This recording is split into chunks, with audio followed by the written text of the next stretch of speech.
एक बहन की सरेआम इज्जत को प्रभावित करने वाला इस धरती पर सुरक्षित कैसे रहेगा?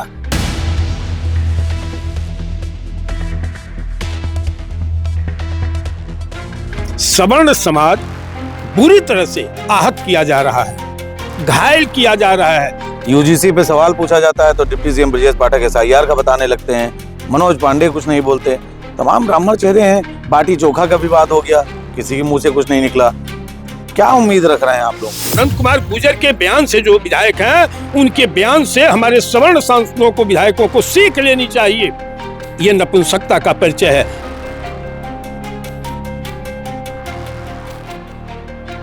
ये रोक नहीं पाएंगे, इनकी ताकत नहीं है, इनके बूते में दम नहीं है। जब भी रोक पाएगा यह प्रहार तो सवर्णों का बेटा ही रोक पाएगा।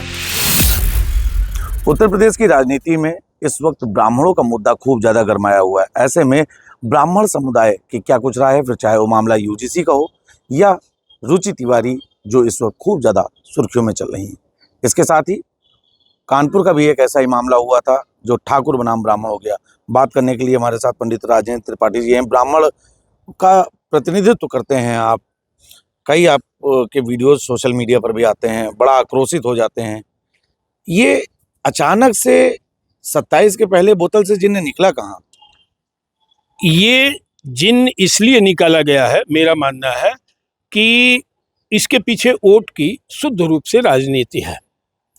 ब्राह्मण बदनाम वोटर भारतीय जनता पार्टी का है। दलित भी आ जाए, पिछड़ा भी आ जाए, ये वोट के प्रलोभन में ये जिन्न निकाला गया है। और निकाला तो गया कुछ रणनीति बना करके, लेकिन ये भारतीय जनता पार्टी के लिए घातक हो गया है। जाति के नाम पर एक तरफ होता है कि बटोगे तो कटोगे, एक रहोगे सेफ रहोगे, ये दोनों केवल नारा कोरा रह गया। इसके ठीक विपरीत भारतीय जनता पार्टी कार्य कर रही है। हम तो यही कहेंगे कि विनाश काले विपरीत बुद्धि, जो सोच करके इन लोगों ने किया, यह इन्हीं के लिए आत्मघाती निर्णय हो गया है। ये अभी एक मामला देखा गया दिल्ली में, एक पत्रकार है रुचि तिवारी, कथित तौर पर ये आरोप लग रहे हैं कि वीडियो आया सामने कि उनके बाल खींचे गए, उनको सिर्फ प्रताड़ित इसलिए किया गया क्योंकि वो ब्राह्मण थी। आप लोगों की क्या प्रतिक्रिया है और आपका संगठन अभी तक क्या कर रहा है इस पर? ये सही है कि अगर वो ब्राह्मण नहीं होती, किसी और जात की, दलित की होती, पिछड़े की होती, तो ये की औलादें उनके साथ ये बर्ताव नहीं करती। लेकिन ये बहुत ही शर्मनाक और दुर्भाग्यपूर्ण घटना है। एक पत्रकार को अभिव्यक्त की आज़ादी है, सबको आज़ादी है, तो पत्रकार तो सबके पास प्लस हो चाहे माइनस हो, विरोधी हो या पक्षधर हो, अपना बयान लेने के लिए जाएगा। वो भी महिला गई और उसके साथ इस तरह का दुर्व्यवहार कि कुछ बचा ही नहीं। जिस तरह से और मर्यादित आचरण उसके साथ किया गया, व्यवहार किया गया है, इस पर तो सरकार को ये घटना को अंजाम देने वाले लोगों के खिलाफ कड़ी से कड़ी कार्रवाई की जानी चाहिए। सरकार का वो नारा कहाँ गया कि महिलाएं सुरक्षित रहेंगी, महिलाओं की सुरक्षा से कोई समझौता नहीं हो सकता। इस तरह से सरेआम एक पत्रकार महिला के साथ जो दुर्व्यवहार किया गया, क्या सरकार इसको देख नहीं रही है? अगर देख रही है तो क्या किया? पहले तो सरकार से सवाल है। हमसे अगर आपका यह सवाल है तो या तो सरकार वो प्रतिबंध हटा दे, जो तोप दी है यह कार्य करने के लिए जिस समाज को, वो तोप हटाए, या हमको आज़ादी मिल जाए कि हम उसका जवाब दे लेंगे। फिर कोई भी देश में दलित बेटा इस तरह की हैसियत नहीं बना पाएगा, साहस नहीं जुटा पाएगा। सिर्फ सरकार अपना हाथ हटा ले। अच्छा, मान के चलिए इस मामले में आपको सजा देने की शक्ति मिल जाती है, जो इस पत्रकार के साथ हुआ, आप क्या करते हैं? एक बहन की सरेआम इज्जत को प्रभावित करने वाला इस धरती पर सुरक्षित कैसे रहेगा? कैसे सुरक्षित रहेगा? हो रहा है, बुलडोजर चल रहा है, इनकाउंटर हो रहा है, उस परिध के अपराधी हैं। किसी बहन की, बेटी की इज्जत सरेआम आप नीलाम करेंगे, कलंकित करेंगे, लांछित करेंगे और आप सुरक्षित रहेंगे, जीवित रहेंगे? वही सजा दी जानी चाहिए जो एक सातिर माफिया को और सातिर गुंडे और अपराधियों के साथ हो रहा है, उस तरह की सजा इनके साथ होनी चाहिए। नहीं तो समाज में अगर इस तरह के अभिव्यक्ति की आज़ादी होगी, कार्य की आज़ादी होगी, तो सोचिए समाज कहाँ जाएगा? समाज बुरी तरह से लड़ करके खूनी जंग करने लगेगा, पूरे देश में गृह युद्ध हो जाएगा। क्या सरकार यही चाहती है? यही चाहती है कि गांव-गांव में, घरों-घरों में यह युद्ध शुरू हो जाए। शुरू हो जाएगा तो परिणाम क्या आएगा, सरकार को इसका आकलन करना चाहिए। अब दलितों को जो तोप थमाया गया है ना, दलित एक्ट और आरक्षण, इसे समाप्त कर देना चाहिए। कारण कि ये घटनाएं बता रही हैं कि काफी ताकतवर हो गए हैं और ताकतवर होकर के बदले की भावना से सवर्णों के साथ इनका अन्याय जारी है। और एक सूत्री कार्यक्रम है, सवर्ण मिटाओ सवर्ण सताओ। तो सवर्ण अभी कितना हूँ जंजीरें लगाई गई हैं, अगर छोड़ दिया जाएगा, सरकार छोड़ दे तो 2 मिनट भी ये टिक नहीं पाएंगे, मैं दावे के साथ कह रहा हूँ। आप आरक्षण समाप्त करने की बात कर रहे हैं, उधर सरकार यूजीसी लेकर आई, उस पर भी विवाद हो गया। स्थिति ये बन गई कि सरकार इस वक्त ना उगल पा रही ना निकल पा रही है। मामला सुप्रीम कोर्ट तक चला गया। एक तरफ अगला समाज खड़ा हो गया कि हमारे विरोध में है। अब दलित, एससी, ओबीसी, एसटी समुदाय सड़क पर आ गया है, कह रहा है इसको वापस लेकर आओ। तो ये कहीं ना कहीं केंद्र सरकार के लिए गले की हड्डी नहीं बन गया? ये जान करके गले की हड्डी बनाए होंगे। अगर गले की हड्डी बन रही है तो आवश्यकता क्या थी? यह तो ठीक उसी प्रकार से निर्णय लिया कि जैसे कोई खाते खाते उल्टी कर रहा है, अब हमको नहीं चाहिए, लेकिन आप जबरदस्ती उसको परोसते जा रहे हैं। वहीं बगल में एक भूखा बैठा हुआ है, आप एक सूखी रोटी भी नहीं दे रहे हैं। तो इस तरह की असमानता अगर सरकार की दृष्टि में है और कार्य में है तो ये तो घोर अन्याय है ना। आप उसे रोटी दीजिए जो भूख से तड़प रहा है, आप रोटी उसे दे रहे हैं कि जो उल्टी कर रहा है। तो आज वही दशा इस देश के समाज की है। सवर्ण समाज बुरी तरह से आहत किया जा रहा है, घायल किया जा रहा है। मैं जानना चाहता हूं आपके सम्मानित चैनल के माध्यम से कि आखिर ऐसा क्यों, क्या गुनाह है सवर्णों का? यही गुनाह है, जब देश को आज़ाद कराने के लिए गोली खानी थी तो सीना तान करके 90% सवर्णों ने गोली खा करके देश को आज़ाद कराने का काम किया। तब ये कुल्लों की औलादें कहाँ थीं? जो पटाखे की आवाज़ से पेशाब कर देते थे, तब ये कहाँ थे? देश के लिए तब इनकी ताकत नहीं थी। आज उन वीर पुत्रों की औलादों को सताया जा रहा है, मिटाया जा रहा है। अगर ये सताए जाएंगे, मिटाए जाएंगे तो कल देश फिर गुलाम हो जाएगा।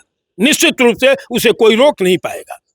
और ये रोक नहीं पाएंगे, जो बोल रहे हैं ना, ये रोक नहीं पाएंगे। इनकी ताकत नहीं है, इनके बूते में दम नहीं है। जब भी रोक पाएगा यह प्रहार तो सवर्णों का बेटा ही रोक पाएगा। अरे सर, सरकार में तमाम ब्राह्मण चेहरे हैं। यूजीसी पे सवाल पूछा जाता है तो deputy CM Brajesh Pathak SIR का बताने लगते हैं, मनोज पांडे कुछ नहीं बोलते। तमाम ब्राह्मण चेहरे हैं। बाटी चोखा का विवाद हो गया, किसी के मुंह से कुछ नहीं निकला। क्या उम्मीद रख रहे हैं आप लोग? यही तो दुर्भाग्य है। आज सदन चला है, वहाँ भी सदन चल रहा है, यहाँ भी सदन चल रहा है, लेकिन दुर्भाग्य से इतनी बड़ी बड़ी घटनाएं सवर्ण के बेटियों के साथ, सवर्णों के साथ, सवर्ण समाज के साथ किया गया। किसी के कलेजे में ये ताकत नहीं आई, साहस नहीं आया कि वो इस विषय को लेकर के सदन में आवाज़ उठाए। आखिर में सदन में किस लिए गए हैं आप? किस लिए जनता ने भेजा है? हमारी समस्याओं को आप वहाँ रखें ना, चाहे वो सांसद हो, विधायक हो, मंत्री हो। लेकिन दुर्भाग्य है कि कोई भी सवर्ण सांसद नहीं बोला। एक व्यक्ति नंद गुजर, लोनी के विधायक, मैं दिल से सैल्यूट करता हूँ और उनको प्रणाम करता हूँ, उनकी भावना को, जिन्होंने खुल करके सवर्णों के पक्ष में आवाज़ उठाने का कार्य किया। ये एक नसीहत है। इनके नंद कुमार गुजर के बयान से, जो विधायक हैं उनके बयान से हमारे सवर्ण सांसदों को, विधायकों को सीख लेनी चाहिए। ये नपुंसकता का परिचय है। इन्हें सदन में आवाज़ उठानी चाहिए। एक वर्ग की, जिस वर्ग के सर्वाधिक वोट से जीतते हैं ये, उनकी समस्याओं को नहीं उठाओगे तो करोगे क्या तुम्हें भी पलीता लग जाएगा। आने वाले कल में 27 में इनकी भी घंटी बजने वाली है। समाज सामूहिक रूप से इन्हें समाप्त करने का कार्य कर देगा। नंदकिशोर गुर्जर की बात आपने की। नंदकिशोर गुर्जर ने अभी हाल में एक बयान दिया कि ब्राह्मण सबके बाप हैं, और इसके बाद उन्होंने कहा कि योगी जी क्षत्रिय नहीं ब्राह्मण हैं, क्योंकि उनका जो गणवेश है, उनके जो पूजा पद्धति है, वो पूरी ब्राह्मणों की तरह है। प्रतिक्रिया आपकी? बड़ा बवाल छिड़ा हुआ जब से उन्होंने कह दिया ब्राह्मण सबके बाप हैं। ये सही बात है, इतिहास पढ़ लेना। कोई विधायक जी ने गलत नहीं कहा। अगर इन्होंने कहा कि सबके बाप हैं तो ये क्या है? शरीर का ये हिस्सा क्या है? अगर ये नहीं रहेगा तो समाप्त है। बाँह कट जाएगा चलेगा, पैर कट जाएगा चलेगा, अंगुली कट जाएगा चलेगा, पेट में भाला लग जाएगा चलेगा, लेकिन अगर ये कट गया तो पूरी शरीर आपकी खराब है, खत्म है। तो उन्होंने गलत नहीं कहा कि कितना हूं तुम मिटाओगे, मिटा नहीं पाओगे। ये सदियों से मिटाने का प्रयास रहा, चाहे मुगल रहे, चाहे अंग्रेज आए, सब जो भी आया मिटाना चाहा, मिट नहीं पाया। तो उन्होंने 101% सही कहा है। अच्छा, एक सवाल अंतिम आपसे लेना चाहेंगे। नसीमुद्दीन सिद्दीकी हैं, बसपा में थे, फिर कांग्रेस में आए, अब सपा में चले गए हैं। एक तरफ कहा यह जा रहा है कि समाजवादी पार्टी और कांग्रेस का गठबंधन है, तो कांग्रेस छोड़ के सपा में गए हैं, ये क्या मतलब है? ये सब भ्रष्टाचारी नेता हैं, अवसरवादी हैं, और इनको सीट चाहिए, ये उतनी ही इनकी सोच है। इनके बारे में मैं क्या बोलूं, ये पॉलिटिशियन है, इनके बारे में मैं बोल करके इनका ग्रेड बढ़ाऊं, ये मुझसे नहीं हो कुछ सकता। इतना तो बता सकते हैं कि भविष्य क्या होगा? क्या सपा और कांग्रेस का गठबंधन अब दिक्कत में आएगा? अब ये वो लोग जाने, ये कांग्रेस छोड़ के सपा में जा रहे हैं, तो मतलब क्या है? जाएंगे, सोच रहे हैं कि यहाँ हमको कोई स्थान नहीं मिल रहा है, मलाई नहीं मिल रही है, हो सकता है वहाँ मलाई और दही हमको मिले, ये उनका विषय है। मलाई दही के लिए यही है, और कोई इनको समाज से कोई लेना देना नहीं, राष्ट्र से कोई लेना देना नहीं, किसी पीड़ित की समस्या से इनको कुछ लेना देना नहीं। इनको जहाँ मलाई मिला और ये मिलेगा, ये वहीं जाएंगे भाग करके। ये अवसरवादी लोग हैं। त्रिपाठी जी, एक अंतिम सवाल आपसे लेना चाहेंगे। ब्राह्मणों की बड़ी सेना, लाव लश्कर लेकर चलते हैं आप, अच्छा प्रभाव है आपका सरकार की इस तरीके की नीतियों पर जिसका आप विरोध कर रहे हैं। समाज में जो वैमनस्यता फैली है, जहां एक तरफ संविधान कहता है कि सबको बराबरी का अधिकार है, वहां पर इस तरीके की चीजें, आपका स्टैंड क्या होगा? किस हद तक ये लड़ाई लड़ेंगे? सरकार आपका अगर साथ नहीं देगी तब क्या करेंगे? देखिए, सरकार साथ दे न दे, कोई राजनीतिक पार्टी राजनेता साथ दे न दे, राजेंद्र नाथ त्रिपाठी डंके की चोट पर कर रहे हैं कि मैं ब्राह्मण पुत्र हूं, ब्राह्मण होने पर मुझे गर्व है। और इस चीज को 28 फरवरी को इंदिरा गांधी प्रतिष्ठान में आप रहेंगे, देखिएगा कि क्यों मुझे गर्व है। उस मंच पर प्रत्येक वर्ग, प्रत्येक जाति की एक प्रतिभावान युवकों को, व्यक्तियों को सम्मानित किया जाएगा, और एक आवाज देश में सामाजिक सौहार्द कायम हो, भाईचारा कायम हो, ये संदेश उस मंच के माध्यम से दिया जाएगा। इसीलिए अभी आपने जो शब्द कहा कि ब्राह्मण सबका बाप है, तो अपने कर्मों से बाप बना है।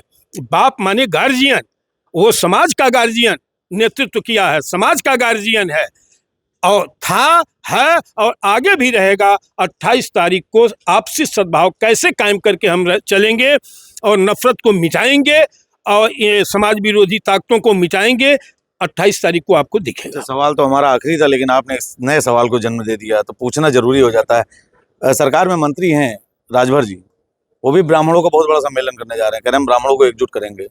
जो ब्राह्मण की महिमा को जानेगा ना, वो सम्मान करेगा, वो प्रणाम करेगा। जो ब्राह्मण की महिमा को नहीं जाने, ये भीमटों की भीमटे जो है ना, ये नहीं जान रहे हैं ना, ये इनको पता ही नहीं है ब्राह्मण की औकात।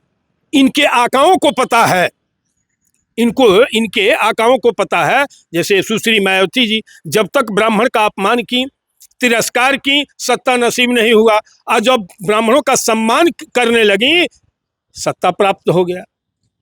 वही दशा है कि ये मजबूर हैं, बिना इनके आशीर्वाद के सत्ता नसीब नहीं होना है। तो आपने जिन्हें सुना है पंडित राजेंद्र नाथ त्रिपाठी थे, उनका साफ तौर पर कहना है कि जो ब्राह्मण समुदाय की सुनेगा सिर्फ सत्ता उसके हाथ में रहेगी। इसके लेकर उन्होंने अपने तमाम उदाहरण भी दिए। इसके साथ ही एक खुला चैलेंज भी दिया है कि चाहे सरकार साथ दे चाहे न दे, अगर सवर्णों के साथ जिस तरीके से मौजूदा समय में ये सब चल रहा है उसका वो खुलकर विरोध करेंगे। इसके साथ ही एक यलगार भी उन्होंने किया कि आने वाले 28 फरवरी को वो एक बड़ी संख्या में ब्राह्मणों का सम्मेलन करने जा रहे हैं, जो आने वाले भविष्य की राजनीति की दिशा तय करेगी। सहयोगी जितेंद्र के साथ एशियन न्यूज़ के लिए मैं नीतीश मिश्रा।